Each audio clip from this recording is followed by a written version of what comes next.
Muy buenos días con todos y todas. Mi nombre es Andrea Elizabeth Chongano Urira, ID 834882 de la Corporación Universitaria Minuto de Dios, del programa Licenciatura en Educación Infantil, y el día de hoy traigo para ustedes un podcast con el tema Más allá del resultado. Este tiene como principal objetivo abordar las siguientes preguntas: ¿cuál es el concepto de evaluación? ¿Y cuáles son los sistemas de evaluación y su aplicabilidad en el sistema educativo? Y para iniciar es importante que tengamos claro el concepto de evaluación, el cual nos dicen que es un proceso de reflexión que tiene la finalidad de analizar y valorar resultados. Entre esos está el proceso de enseñanza-aprendizaje, en el que se reflexiona frente a qué se logró, qué se puede mejorar y se identifica fortalezas, pero también las debilidades. Se valora el impacto y la efectividad de las acciones, pero no solo incide en el estudiante, ese también incide en el docente. Es decir, hasta qué punto el docente es capaz de innovar o adaptarse a las necesidades e intereses de sus estudiantes. Y es por ello que se menciona tanto el proceso de reflexión, en el cual se retoman preguntas como qué tanto aprendí, qué no aprendí, qué realmente me sirve para mi vida, y no enfocarse netamente en si pasé el año, no pasé el año, perdí, aprobé, no aprobé, porque pues de esto no se trata tampoco la evaluación. En esta evaluación es importante mencionar a Tyler, 1969, quien nos concibe la evaluación como un proceso sistemático para determinar hasta qué punto logran los estudiantes los objetivos de la educación, mencionando que la evaluación es un proceso. Evaluar no es medir o recoger información, sino es también valorar la información que se recogió, y que los objetivos son un criterio de referencia para evaluar. Es decir, que estos objetivos deben ser claros, porque estos van a ser un punto de referencia para el docente al momento de generar ese proceso de evaluación. Y bueno, todo lo anterior se menciona con el fin de llevar a la reflexión con relación a la estrategia, la metodología o la didáctica que utilizamos como docentes. Y bueno, ya teniendo claro el concepto, vamos a abordar nuestra segunda pregunta, que son cuáles son los sistemas de evaluación y su aplicabilidad en el sistema educativo. Y los sistemas de evaluación en el ámbito educativo son muy importantes, ya que estos nos ayudan a medir el aprendizaje, la eficacia de la enseñanza y el progreso de los estudiantes. Entre ellos tenemos la evaluación diagnóstica, que según Castillo y Cabrerizo 2013 nos dicen que la finalidad de esta es que el profesor inicie un proceso educativo con un conocimiento real de las características de todos y cada uno de sus estudiantes, lo que debe permitirle diseñar estrategias didácticas y acomodar su práctica docente a la realidad del grupo y sus singularidades individuales. Y bueno, ¿qué nos quiere decir esto? Es que la evaluación diagnóstica se realiza para tener conocimiento previo de las necesidades educativas que tienen cada uno de nuestros estudiantes. Esto se da al inicio del curso, al inicio del año. En este caso, su aplicabilidad en el entorno educativo, como ya lo menciono, es a inicio de año, y da a conocer qué saberes o conocimientos previos tiene el estudiante para que el docente pueda adaptar sus estrategias y planeaciones de acuerdo a tal conocimiento.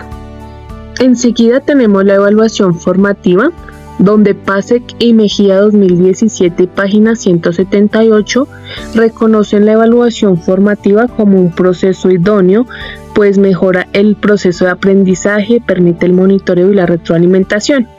Como bien lo mencionan estos autores, la evaluación mejora el proceso de enseñanza-aprendizaje a lo largo del desarrollo de un año o de un curso,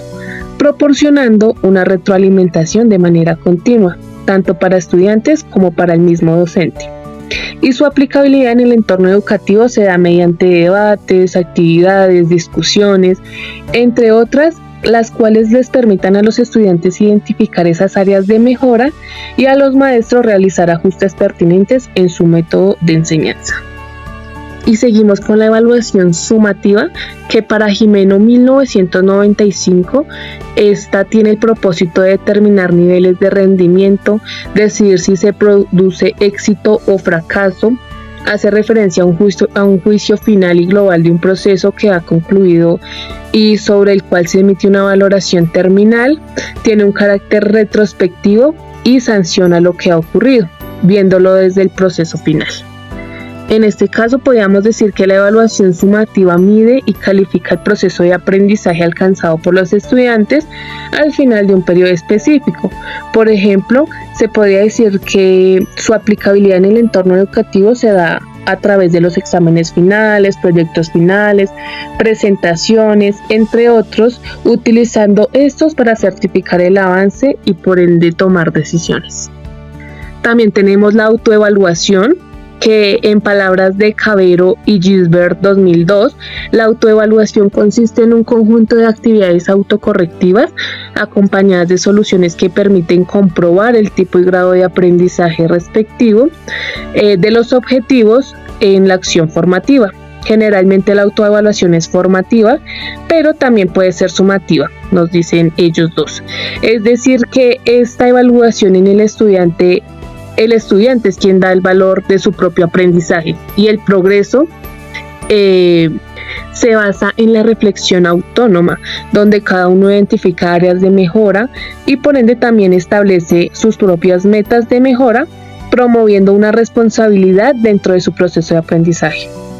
Como ya lo decía, todo esto de manera autónoma y crítica. Por otro lado, la coevaluación, según Borjas 2011, menciona que la coevaluación como experiencia formativa favorece el encuentro con el otro a través de un diálogo abierto. En este sentido, es una oportunidad para que el reconocimiento del otro y del yo en el otro se da de forma de la experiencia coevaluativa, se torna en un encuentro para el aprendizaje colaborativo. Esto nos lo dice en la página 96. Es decir, que la coevaluación es muy importante ya que nos puede favorecer de manera significativa en el proceso de aprendizaje,